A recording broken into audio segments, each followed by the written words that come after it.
오늘은 이제 경배, 영과 혼의 전쟁 6번째 시간입니다. 그래서 오늘과 다음 주로 이 경배에 대한 말씀은 마치도록 합니다. 우리 요한복음 4장 23절, 24절을 다 같이 한 목소리로 큰 목소리 한번 있습니다. 시작. 아버지께 참되게 예배하는 자들은 영과 진리로 예배할 때가 오나니 곧 이때라. 아버지께서는 자기에게 이렇게 예배하는 자들을 찾으시느니라. 하나님은 영이시니 예배하는 자가 영과 진리로 예배할지어다. 아멘. 여러분, 요한복음 4장 23절, 24절은요 정말 중요한 성경입니다. 이 성경에 대해서는 다음 시간에도 아마 또 말씀을 드릴 것 같은데요, 경배를 이해하기 위해서는요 반드시 요한복음 4장을 이해해야 됩니다. 근데 여러분, 요한복음 4장 24절을 보게 되면은 우리가 이제 개정 성경에는 하나님은 영이시니 예배하는 자가 영과 진리로 예배할지니라라고 번역했는데, 킹제임스 흥정역에는요 하나님은 영이시니 그분께 경배하는 자들이 반드시 영과 진리로 그분께 경배할지니다 하시니라, 이렇게 번역되어 있습니다. 근데 여러분, 저 경배라는 단어, 예배할지니라, 저 예배라는 단어는요 참 헬라어로 특이하게 되어 있습니다. 이 예배할지니라는 헬라어 단어는요 프로스퀴네오라는 단어입니다. 두 단어의 합성인데요, 프로스라는 단어와 퀴네오라는 단어의 합성어입니다. 프로스라는 단어는 방향전치자로서 뭐뭐를 향하여라는 뜻이 있고요, 퀴네오라는 단어는 이렇게 입을 맞추다라는 뜻이 있습니다. 그럼 저 입을 맞춘다라는 게 우리가 이렇게 거룩한 입맞추로 입을 맞춘다, 그런 뜻이 아니에요. 저 퀴네오 명사는, 저 단어는 퀴온이라는 단어입니다. 근데 퀴온이라는 저 단어는요 개라는 뜻입니다. 그래서 저 단어가 어디에 쓰이냐면은 마태복음 7장 6절에 저 단어가 쓰이는데, 거룩한 것을 개에게 주지 말며 너희 진주를 돼지 앞에 던지지 말라.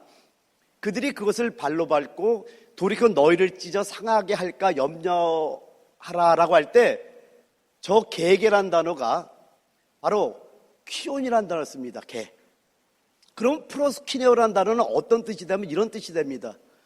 주의 손을 이렇게 핥는 개처럼 경의의 표시로 부복하다, 공경하다, 이런 뜻이 있어요. 그럼 여러분, 이 의미를 여러분이 잘 아셔야 돼요. 하나님이 어떻게 예배하는 걸 원하냐면요, 여러분 강아지를 길러본 분들은 너무나 잘 알 겁니다. 예를 들면 그 음식을 주고 며칠을 비웠다가 며칠 만에 주인이 돌아올 때 개들의 반응 보셨습니까? 그냥 주인이 오면은요 안절부절 못해가지고 팔짝팔짝 뛰면서 주인에게 달려가고 주인의 손을 막 침이 나오는 거지, 막 핥고, 그렇게 경배하라는 거야. 그렇게. 그 뜻이에요. 여러분, 그냥 거룩한 모습으로 바리새인과 그런 어떤 서기관들처럼 이런 예배가 아니라 정말 주님이 오셔갖고 너무너무 감격해서 어떻게 내 감정을 감당할 수 없을 정도의 그런 표현으로 하나님의 경배하기를 원한다, 그 뜻이에요. 이게 그 뜻이에요. 여러분, 비록 사람의 성품이 좀 다르겠죠. 조용한 분이 있고 아니면은 외향적인 분이 있잖아요. 근데 조용한 분들도요, 예를 들면 어떤 좋은 게 있을 때 얼굴에 미소가 싹 그려지잖아요. 비록 밖으로는 표현하지 못할지라도 어쨌든 그런 속에 우러나오는 어떤 하나님을 만나는 기쁨과 감격과 감동을 가지고 그렇게 나한테 예배해달라는 거예요. 이렇게 예배하는 자를 찾고 있다는 말씀입니다. 저게 프로스퀴네오라는 단어의 뜻이에요. 그러니까 개가 주인의 손을 할 것처럼 나를 이렇게 사랑으로 경배해달라는 그 뜻입니다. 여러분, 그렇게 하시겠습니까? 그런 자가 될 때 하나님 기뻐하는 우리 교회가 될 줄 믿습니다. 여러분, 하나님은 영이십니다. 이 말은 우리가 영을 사용하지 않으면 하나님을 경배할 수 없다라는 거예요. 여러분, 사람과 동물의 다른 점이 뭡니까? 동물에게는 영이 없어요. 사람에게만 있는 특징이 뭐냐면 사람에게는 영이 있다라는 겁니다. 그래서 다른 동물들은, 다른 피조물들은 영이 없기 때문에 하나님을 경배할 수 없다라는 겁니다. 여러분, 이 물을 따르면은 그 결과는 물입니다. 근데 이 물에 기름을 따르면은 둘이 섞이질 않아요. 즉, 물과 기름은 섞일 수 없다라는 거예요. 그런데 고린도서 6장 17절에 말씀하기를 주와 합하는 자는 한 영이니라 라고 말씀합니다. 우리의 영과 하나님의 영이 섞일 수 있기 때문에 주님과 연합할 수 있다는 거예요. 여러분, 하나님과의 연합은요, 영이 하나 되는 것이지 혼이나 몸이 하나 되는 게 아니라는 겁니다. 그래서 사람의 영은요, 유일하게 사람이 하나님을 닮은 부분이 바로 사람의 영이라는 거예요. 여러분, 동물들을 보면요, 동물들도 느낌이 있고요, 뜻이 있고 의지가 있다는 거예요. 그래서 끝까지 자기의 자식을 보호하듯이 이들에게 사랑도 보이지만은 이들의 문제는 뭐냐면요, 하나님을 경배할 수 없다라는 거예요. 왜 그렇죠? 영이 없기 때문이라는 거예요. 뜻과 의지는 있지만은 영이 없기 때문에 하나님을 경배할 수 없다라는 겁니다. 그래서 사람이 영을 사용해서 하나님을 경배하려면은 영 안에서 살아야 되는 거예요. 여러분, 영 안에 살고 있습니까? 여러분, 요한계시록 전체 구성을 간단하게 한번 보여드릴게요. 요한계시록을 보면은요, 여러분, 요한계시록 굉장히 쉽게 여러분 구분해 드렸어요. 한번 보죠. 요한계시록 1장 1절부터 8절까지는 서론에 대한 부분입니다. 그리고 1장 9절부터 20절까지는요, 내 본 것, 즉 요한이 본 예수님 모습에 대한 간증이 쫙 나오는 것이 요한복음 1장 9절부터 20절까지입니다. 그리고 요한복음 2장과 3장은 7교회에 대해서 나오잖아요. 에서, 보두, 사빌라, 에베소 교회, 서모나 교회, 버가모 교회, 두아디라 교회, 그 다음에 사대교회, 빌라델비 교회, 라오디게아 7교회에 대해서 쭉 말씀하는 이 장면은 뭐냐면 그 당시에 이제 있는 일에 대해서 말씀하고 있습니다. 그리고 4장부터 22장 5절까지 긴 장이 장차될 일을 말씀하는데 첫째 부분과 둘째 부분으로 좀 나눠집니다. 첫째 부분은 어디냐면은 요한계시록 4장부터 요한계시록 11장까지가 첫째 부분인데 이 부분은 7인 순서대로 기록되어 있습니다. 그러니까 여기 4장 1절부터 11장 19절, 11장까지 어떤 내용이 나오냐면은 그리스도의 승천에서 영원 미래까지의 장차 온 일들을 전반적으로 조공해 주는 거예요. 그러니까 세부적인 게 아니라 전반적으로 조공해 주는 부분이 이 첫째 부분입니다. 그리고 둘째 부분은 어떻게 되냐면 요한계시록 12장부터 요한계시록 22장 5절까지가 둘째 부분인데 이 부분은 새로운 걸 말씀하는 게 아니라 주제별 세부사항을 말씀합니다. 그러니까 앞에 주제들의 하나를 세부적으로 말씀하는 것이 바로 요한계시록 12장부터 22장 5절인데 이 부분에서 뭘 다루냐면은 첫째 부분에서 다룬 그 중요한 것들과 중대한 문제들을 자세하게 다루고 있다는 겁니다. 그리고 요한계시록 22장 6절부터 요한계시록 22장 21절 끝절까지는 마지막 당부의 말씀으로 끝나는 것이 요한계시록이에요. 여러분, 요한계시록을 전부 다 여러분 알려드렸어요. 근데 여러분, 그 12장부터 22장 5절에 이 주제별 세부 사항은요, 주로 뭘 다루냐면, 뭘 말씀하냐면 3년 반의 대환란을 말씀하고 있다는 거예요. 3년 반의 재난을 말씀하고 있다는 거예요. 왜 그럴까요? 이게 하나님과 사단 싸움의 최후 전쟁이자 전쟁의 종결이기 때문이라는 겁니다. 발음에 앉아서 다시 한번 말씀드릴게요. 이게 하나님과 사단 사이의 최후의 전쟁이자 전쟁의 종결이기 때문에 그렇다라는 겁니다. 어느 날 제가 성경을 이렇게 묵상하다가, 매일 묵상하죠. 근데 어느 날 묵상하다가 하나님이 보여줄 때 너무나 놀랐던 것이 뭐냐면은 사단이 대환란을 원한다는 걸 알게 됐던 겁니다. 그럼 왜 사단이 대환란을 원할까요? 이 환란을 통해서 경배를 받기 위함이라는 것이 성경을 묵상하다 보이게 됐던 거예요, 저한테. 여러분, 사단은요, 요한계시록 13장에서요, 요한계시록 20장의 일을 모르는 게 아닙니다. 여러분, 요한계시록 20장에 어떤 사건이 나오죠? 사단이 무적에게 던졌다가 불못에 던져지는 사건이 요한계시록 20장에 나온단 말이에요. 그러니까 13장에 모든 사람들이 자기를 경배하는 이 순간에 지금 요한계시록 20장의 사건을 모르는 게 아니라 알고 있는데 이걸 어떻게 아냐면요. 왜 그러냐면요. 요한계시록 12장을 보면은요. 놀라운 말씀이 한 군데 있습니다. 12장 12절에 보면은요. 그러므로 하늘과 그 가운데 거하는 자들은 즐거워하라. 하늘로 축복받은 자들을 말씀하죠. 그러나 땅과 바다는 화 있을진저 이는 마귀가 자기의 때가 얼마 남지 않은 줄을 알므로 크게 분내어 너에게 내려갔습니다 하더라. 여기에 뭐라고 나오죠? 자기의 때가 얼마 남지 않은 걸 안다 모른다? 알고 있다라는 걸 여러분. 그러니까 그리고 요한계시록 13장에서 모든 사람이 짐승에게 경배하는데 이미 12장에 자기의 때, 즉 무적에게 들어갈 때와 불못에 들어갈 때를 알고 있기 때문에 사람들로부터 경배받으려고 하고 있다는 걸 우리가 알 수 있다는 겁니다. 그렇다면 왜 이렇게 할까요? 경배를 받기 위함이라는 거예요. 여러분, 무적행과 불못의 위험을 무릅쓰고서라도 사단은 우리의 경배를 받기 원하고 있다는 겁니다. 지금 이 시대를 보면 모든 사람들이 다 사단을 경배하는 건 아니죠. 그런데요, 대환란 시대를 가면은요, 요한계시록 13장 8절을 같이 한번 읽어봐요. 시작. 죽임을 당한 어린 양의 생명책에 창세 이후로 이름이 기록되지 못하고 이 땅에 사는 자들은 다 그 짐승에게 경배하리라. 자, 몇 명만 경배한다고 그랬죠? 다 경배한다고 말해요. 그러니까 정말 사단에게 목뱀을 당하면서도 예수님을 부인치 않겠다는 생명록에 기록된 자 외에는 이 땅에 사는 자는 다 사단에게 경배하게 되겠다. 성경은 말씀하고 있다는 거예요. 다시 한번 얘기할게요. 요한계시록 12장 12절에 사단은 자기의 때가 얼마 안 닿지 않고 이 땅으로 내려갔다고 말씀합니다. 그런데 13장에 이제 일들이 벌어지는데 오늘 보니까 이 땅에 사는 자들이 다시 그 짐승에게 경배한다고 나오네요. 그러면 왜 이들이 다 경배하냐라는 거예요. 여러분 13장 15절에 보면은요, 그가 권세를 받아 그 짐승의 우상에게 생기를 주어 그 짐승의 우상으로 말하게 하고 또 짐승의 우상에게 경배하지 아니하는 자는 몇이든지 다 죽이게 하더라. 다 죽인다라는 거예요. 근데 어떻게 경배 안 할 수가 있어요? 그래서 마지막 때 요한계시록 14장을 통해서 영원한 복음을 통해서 하나님만을 경배하고 짐승이나 적글새에 경배하지 말고 오른손에 이마에 표를 받지 말라. 왜? 오른손에 이마에 매매를 위한 표를 받으면 영원히 불못에 들어간다는 것을 성경에서 우리에게 알려주고 있다는 거예요.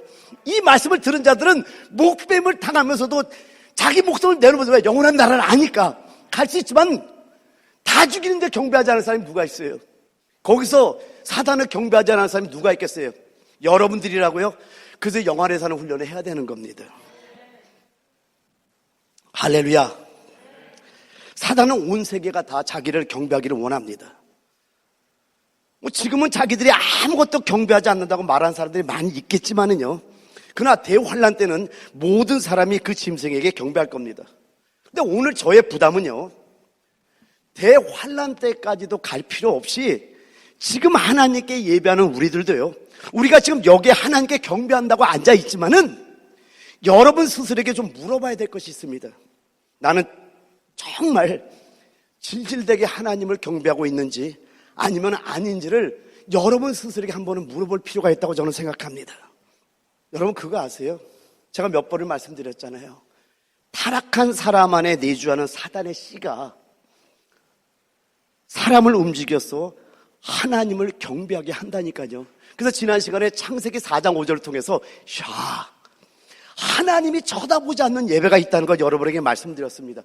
그래서 프로스퀴네오, 개가 주인의 손을 하는 것처럼 정말 기쁨으로 뛰면서 하나님을 예배하는 그런 예배자를 하나님 찾고 있다면은요, 여러분 그렇게 예배드리는 여러분들에게 계속 축원드립니다. 이게 왜 중요하냐면은요, 저도 예배를 드려보고 저도 청중의 입장에서, 회중의 입장에서 저 밖에서 말씀을 들을 때가 있어요. 근데 참 신기하게 제가 제 자세에 발견하는 게 뭐냐면은요, 그냥 팔짱을 끼고 다리를 꼬고 이렇게 들으면은요, 고개만 끄덕거리고 설교 잘하네 이런 자세가 되더라고. 제가 제 자세를 보니까. 그런데 오늘 내가 은혜를 받겠다고 생각하고 아멘 아멘 하면서 예배를 드리니까 그 말씀이 쫙쫙 도는 걸 느끼는 거야. 아, 이게 바로 그거구나. 그러니까 예배를 드릴 때 우리가 정말 며칠 만에 돌아온 주인을 반기는 개, 강아지들의 모습을 한번 봐봐요. 막 손을 잡고 너무 좋아서 뛰듯이 하나님은 이렇게 예배드리는 여러분 자세를 가질 때 이 말씀과 생명이 여러분에게 임할 줄 믿습니다. 할렐루야. 그래서 하나님이 이렇게 예배하는 데서 찾고 있다는 거예요. 그래서 프로스키네오라는 단어가 바로 그런 퀴온이란 개라는 단어를 왜 쓸까? 그래서 퀴네오라는 게 입맞추다는 게 개가 주위에서의 입맞추는 그런 입맞춤을 말씀하고 있다는 거예요. 여러분 강아지를 길러본 분들은 너무나 잘 알죠. 저도 조이라는 그 강아지를 길러봤잖아요. 토이푸들. 걔가 그냥 나만 돌아오면은 사실 집사람 몰래 침대에서 데리고 잔 적도 있고요. 왜요? 예쁘니까. 여보, 제발 침대는 내 거 들어오지 말라면 옆방에 가서 자고요, 제가. 왜냐면, 이놈이 나를 갖다 그렇게 좋아하는데 내가 어떻게 안 좋아하냔 말이에요. 막 손도 알고 자다 보면 여기다 그 혀로 막 문지르고 또 지가 막 이러고 그러면 그렇게 좋은 거예요. 사람도 개들이 이렇게 어리광을 피고 막 핥아주고 막 비벼주면 좋은데 하나님의 형상으로 만든 여러분들이 하나님을 너무나 좋아서 그렇게 예배드린다면 하나님 얼마나 좋아할까요? 나는 우리 워이턴 배단유가 이렇게 살아있는 예배 드리는 교회가 되게 됐으면 축원드립니다. 자, 이제 창세기로 돌아가서요. 아담과 하와가 타락하기 전에는요, 하나님과 교통했던 겁니다. 근데 선악과를 먹고 난 그 결과 그들의 영이 죽었다라는 거예요. 여러분, 영이 죽었다라는 것은요, 사람의 의지와 생각과 느낌이 다 변했다라는 거예요. 죄로 인해서 하나님이 아담과 하와 안에 창조하신 그 구성이 변하게 됐다라는 겁니다. 여러분, 죄는요, 사람의 구성에 영향을 줬다라는 겁니다. 사람은 달라진 거예요.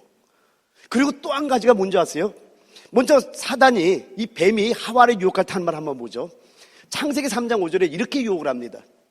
너희가 그것을 먹는 날에는 너희 눈이 밝아져 하나님과 같이 되어 선악을 알 줄 하나님의 아심이니라, 이렇게 말씀하고요. 3장 22절에 말씀하기를 여호와 하나님이 이르시되 보라, 이 사람이 선악을 아는 일에 우리 중 하나같이 되었으니. 여러분, 선악과를 먹고 난 결과 영이 죽은 결과 사람의 생각과 느낌과 의지가 다 변했는데 또한 뭐가 변했냐면은 선과 악의 차이를 스스로 구별하는 자들이 됐다라는 거예요. 선악과를 먹기 전에는 그 선악을 아는 일은 하나님께 속한 거였는데, 그러니까 하나님의 말씀에 따라서 선과 악을 구별하던 자들이 선과 악을 알게 하는 지식의 나무 열매를 먹는 그 순간부터 선악을 자기 스스로 구별하는 자들이 됐다라는 거예요. 여러분, 선악과를 먹고 난 결과 의지, 생각, 느낌이 다 변했습니다. 그리고 선과 악의 차이를 스스로 구별하는 자들이 됐다라는 거예요. 근데 이 의미가 뭔지 아십니까? 이게 바로 사단이 경배받기 위함이었다는 거 여러분 잊어서는 안 됩니다. 만약 사단이 경배를 받으려면요, 반드시 먼저 사람 안에서 그를 경배할 수 있는 것을 얻어야 되는 겁니다. 그게 바로 혼이었던 거예요. 여러분, 혼을 통해서 사람은 사단을 경배할 수 있는 겁니다. 선악과를 먹은 결과 선과 악의 차이를 구별할 수 있게 된다는 겁니다. 그런데요, 혼적인 사람의 특징이 뭔지 아십니까? 선과 악을 잘 구별한다라는 겁니다. 이게 선악과를 먹고 난 결과 나타난 특징이라는 겁니다. 여러분, 사단에 대해서 우리가 좀 봐야 되는 것이요, 에스겔서 28장을 보게 되면은요, 사단이 배역하기 전에 사단의 위치에 대한 말씀을 쫙 우리에게 보여줍니다. 비록 거기에는 에스겔서 28장을 보면은 전부 두로 왕에 대해서 말씀하는 것 같이 보이지만은요, 성경을 한번 볼게요. 에스겔서 28장 12절부터 17절까지입니다. 인자야, 두로 왕을 위하여 슬픈 노래를 지어 그에게 이르기를 주 여호와의 말씀에 너는 완전한 도장이었고, 얼마나 대단한 장가 한번 보세요. 완전한 도장이었고 지혜가 충족하며 사단의 지혜를 따라갈 자가 없다니까요. 피조물 중에 가장 지혜로운 자예요. 여러분, 사단의 지혜를 여러분이 이긴다고요? 아니요, 못 이겨요. 그래서 우리 그리스도의 지혜가 필요한 겁니다. 그리고 온전히 아름답다. 영어에는 뭐예요? Perfect in beauty. 아름다워서 저 천사장보다 아름다운 자가 없었다니까요. 그런데 13절에 뭐라고 말하죠? 내가 옛적에 하나님의 동산 에덴에 있어서, 여기 그 하나님의 동산 에덴은 이 땅에 있는 에덴 동산이 아니라 하나님의 성산이 있는 에덴을 말씀하는 거예요. 그러니까 두랑을 빌어서 얘기하자면 이게 사단에서 얘기한다고 우리가 여기서 알 수 있다라는 겁니다. 그래서 하나님의 동산 에덴에 있어서 각종 보석, 곧 홍보석과 황보석과 금광석과 황옥과 홍마루와 창옥과 청보석과 남보석과 홍옥과 황금으로 단장하였으며, 내가 지음을 받던 날에 너를 위하여 소고와 비파가 준비되었도다. 그러니까 이걸 보고 또 어떤 분들은 사단이 뭐 찬양에 뭐 아니요, 소고와 비파가 준비됐다는 것은 고대 왕들을 위해서 소고와 비파. 이 말은 무슨 얘기냐? 왕권을 가지고 있던 자라는 거예요. 그러니까 제사장 직분뿐만 아니라 왕의 직분을 다 갖고 있던 자가 사단이 루시엘 천사장이었다라는 거예요. 그 의미입니다. 그 14절, 너는 기름 부음을 받고 지키는 그룹이며 내가 너를 세우매 내가 하나님의 성산에 있어서 불타는 돌들 사이에 왕나였도다. 그룹 중에 대표 그룹이었다라는 겁니다. 내가 지음받던 날로부터 내 모든 길에 완전하더니 이런 자였던 거예요.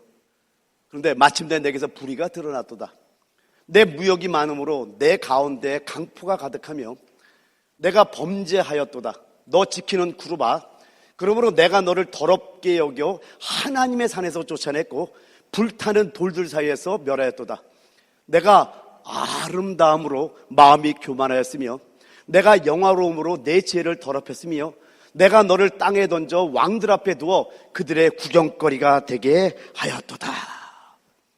여러분, 사단이 얼마나 대단한 자인지 보이죠? 그런데 이 사단은 원래의 위치를 지키지 않았다는 거예요.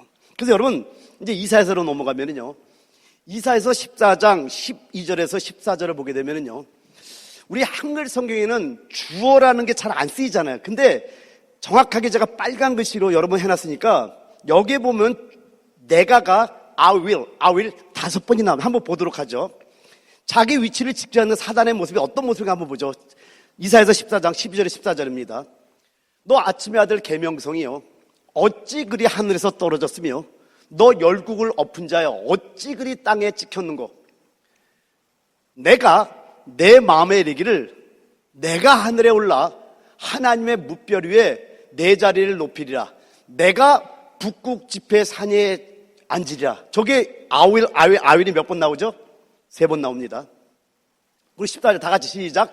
가장 높은 구름에 올라가 지극히 높은 이와 같아지리라 하는도다. 여기도 I will ascend, I will make myself like the most high.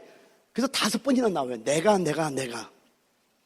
여러분, 사단은 영적인 존재임을 여러분 아셔야 된다는 겁니다. 영적인 존재인데 자기의 위치를 이탈했던 거예요. 여러분, 사단은요, 그의 내가를 의지해서 존재한다고 여러분 아셔야 돼요. 또한 사람의 즉 사람의 나를 통해서 역사한다는 거 여러분 아셔야 됩니다. 여러분, 나 하는 게 얼마나 위험하고 무서운지 여러분 아셔야 된다는 겁니다. 영적인 것과 혼적인 것의 차이가 뭘까요? 간단하게 한번 말씀드릴게요. 여러분, 영적인 사람은 겸손합니다. 자기보다 남을 더 생각합니다. 여러분, 참 놀라운 게 뭐냐면은 2022년도에 우리 워싱턴 배단육의 성도님들은 정말 행복할 겁니다. 왠지 아세요? 여기 있는 목사가 바뀌어서 그래요. 많은 걸 고민해봤어요. 이번에 또 아프면서 너무나 고통스러우니까 에드빌을 먹지 않으면 잘 수 없을 정도로 고통스러워하면서 정말 많은 것들을 생각해봤습니다. 처음 교회 시작할 때부터 지금까지 모든 것들을 주마등처럼 하나하나를 살펴봤어요. 근데 나의 부족함이 너무나 많이 보이더라고요. 그리고 우리 교회 안에서 제가 제 설교를 들어봤더니요, 참 용어적으로 잘못 사용하는 설교들이 좀 많더라고요. 근데 누군가 저를 위해서 기도해 준 분이 있다고 저는 믿습니다. 이런 부분은 고쳐야 되겠구나. 이런 부분은 성도들의 마음을 아프게 했겠구나. 이런 부분에 좀 힘들었겠구나. 전부 다 내 잘못만 보이는 거예요. 그러면서 지난 3주 전에 금요일 날 The joy of the Lord is your strength. 이 말씀은 저에게 엄청나게 생명으로 들어왔던 말씀이에요. 여러분도 이걸 아셔야 돼요. 어떤 환경이나 어떤 상황이나 사람의 관계 속에서 여러분의 감정의 모든 것이 부닥쳐올 때 빨리 반응하면 안 돼요. 그래서 여러분, 하버드 대학에서 사람의 감정의 문제를 연구했는데 이 사람의 분노 호르몬이 딱 90초 동안 우리 머문답니다. 90초만 지나면은 분노가 가라앉는데 왜 우리가 계속 분노를 하냐면은 그 90초를 참지 못하고 화를 내므로 말미암아 화를 냈다는 그 의지가 여러분의 마음을 붙잡고 계속 분노를 하고 있다라는 거예요. 그러니까 90초만 참으면 된다. 이건 과학적으로 말씀하는 거예요.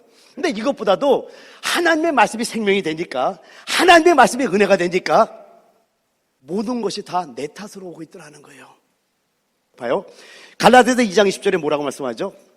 내가 그리스도와 함께 십자가에 못 박혔네. 그런즉 이제는 내가 산 것이 아니요 내 안에 그리스도가 산다 그랬잖아요. 그럼 여러분 죽었어요, 살았어요? 예수가 십자가에 못 박힐 때 여러분도 못 박혀 죽었다니까요. 그럼 죽은 자가 말이 있어요, 없어요? 죽은 자가 반응할 수 있어, 없어요? 그러니까 그 아픈 부분은 뭐예요? 내가 살아있는 부분이죠. 이게 혼이잖아요. 근데 사단은 그걸 갖고 계속해서 격동시키는 거예요. 그걸 통해서 남을 보게 하는 겁니다. 그런데 영 안에 들어가니까 혼적으로 내가 반응하는 것들이 잘못됐다는 게 보이기 시작하는 거예요. 할렐루야. 이렇게 여러분, 영적인 사람은요 겸손한데 자기보다 남을 더 생각합니다. 또 자기보다 교회를 더 생각합니다. 그리고 개인의 유익보다는 하나님의 나라의 건축을 먼저 생각한다라는 거예요. 근데 혼적인 사람은요 교만합니다. 이게 혼적인 사람의 가장 큰 특징이겠죠. 이 혼적인 사람 항상 너 때문이야, 저 사람 때문이야, 이 문제 때문이야, 항상 이렇습니다. 여러분, 영은요 의지하는 것과 관련됩니다. 하나님을 계속해서 의지해야 되는 거예요. 근데 혼은요 독립하는 것과 관련됩니다. 근데 사단이 언제 그의 목적을 완성할 수 있는지 여러분 아십니까? 독립되고 교만한 사람을 얻을 때 그의 목적을 완성하는 거예요. 여러분, 혼으로 떨어지면 반드시 따라오는 게 뭐냐면 교만입니다. 사단은 이걸 절대로 놓치지 않는다니까요. 여러분, 혼으로 떨어져서 교만한 자가 될 때 그때 사단은 경배를 얻는 거예요. 그래서 여러분에게 부탁하는 거예요. 시험 들지 말라고. 제가 정말 아픈 거예요, 이것이. 근데 여러분, 제가 시험 들지 말라고 하는 이유를 여러분은 아셔야 돼요. 사실 시험이 든다는 것 또한 혼으로 떨어졌다는 증거입니다. 여러분, 영 안에 거하면요 웬만한 것 가지고 시험이 들지 않는다니까요. 예를 하나 들어볼게요. 여러분, 요한복음 4장에 보면 수가성 여인을 만납니다. 그래서 주님이 생수임을 알고 그 생명수를 마시고 수가성으로 뛰어갔고 마을 사람들 전부 다 전도한 거예요. 그래서 그들이 다 예수를 믿었어요. 그럼 고맙다고 얘기해야 되잖아요. 근데 그들이 요한복음 4장을 보면은 이제는 네 말로 인함이 아니라 우리가 직접 그분의 말씀을 듣고 그분을 믿는다. 왜 이런 얘기를 왜 하냐 하는 거예요. 아니, 전도해서 변화됐으면 얼마나 좋아요. 근데 네 말로, 네가 한 말로 인함이 아니라 이를 하지 않은 말을 하는데 수가성 여인이 시험 들었을까요? 아니요. 여러분, 영안에 거하면 웬만한 거 갖고 시험이 안 들어요. 시험 되지 말지어다. 그래서 우리는요 교만해서는 안 돼요. 그리고 독립돼서는 안 된다고 여러분 깨달으시기 바랍니다. 또한 그 사단이요 오늘날 사람들의 혼을 확대시키는 방법이 있다니까요. 그게 뭐냐면 지식입니다. 여러분, 선과 악을 알게 하는 지식이 나무라니까요. 근데 이 지식을 통해서 각종 방법으로 혼을 확대시키고 있다는 겁니다. 여러분, 지금 시대는요 아주 독립적이고 완고한 시대라고 할 수 있는 겁니다. 한번 여러분 자신을 한번 살펴보시기 바랍니다. 혹시 여러분은 어떻습니까? 우리 함께 잘 건축되고 있습니까? 아니면 아직도 계속 독립적으로 있습니까? 여러분, 하나님께서는요 하나님을 의지하는 사람을 얻기 원하십니다. 근데 사단 또한요 자신을 의지해서 모든 것을 할 수 있는 사람을 얻기 원한다는 거예요. 따라서 우리는요 반드시 영을 의지해 사는 것을 배워야 되는 거예요. 그러면 여러분, 영을 의지해 사는 것이 어떤 것이에요? 다시 한번 강조합니다. 여러분이 영적이면은요 겸손한 사람이 돼요. 왜냐하면 이 말씀은, 자, 요한복음 1장 1절, 태초에 말씀이 계시니라. 이 말씀이 하나님과 함께 계셨으니 이 말씀은 곧 하나님이니라. 그 말씀 안에 생명이 있었지 생명은 사람들의 빛이라. 여러분, 말씀을 깨달아가 인격히 예수를 만난 거예요. 그러면 정말 여러분이 말씀을 만나게 되면은요 여러분은 예수의 인격을 갖기 때문에 겸손해질 수밖에 없다라는 겁니다. 근데 여러분이 혼적이면은요 교만해지는 겁니다. 여러분, 구원이 뭡니까? 단지 우리의 죄만 처리하는 게 아닙니다. 여러분, 구원의 정의를 좀 잘 내려야 됩니다. 여러분, 구원은요 하나님이 우리를 창조할 때 구성하신 그 구성 자체를 회복시키는 것이 구원이라고 볼 수 있다는 거예요. 지금 우리는요 우리의 안과 우리의 밖이 모두 회복되는 것이 필요함을 여러분 잊지 마시기 바랍니다. 요한복음 3장 6절에 말씀합니다. 육으로 난 것은 육이요, 영으로 난 것은 영이니. 한번 따라해 볼까요? 육은 육이고 영은 영이다. 한 번만 시작. 육은 육이고 영은 영이다. 또 한번 따라합니다. 혼은 혼이고 영은 영이다. 혼은 혼이고 영은 영이다. 여러분, 뭐 하버드 대학을 나오고 MIT 공대를 나오고 어디 유명한 석학이라 할지라도 아무리 똑똑해도요, 우리의 혼은 하나님을 이해할 수 없는 겁니다. 제가 지난번에 보여줬잖아요.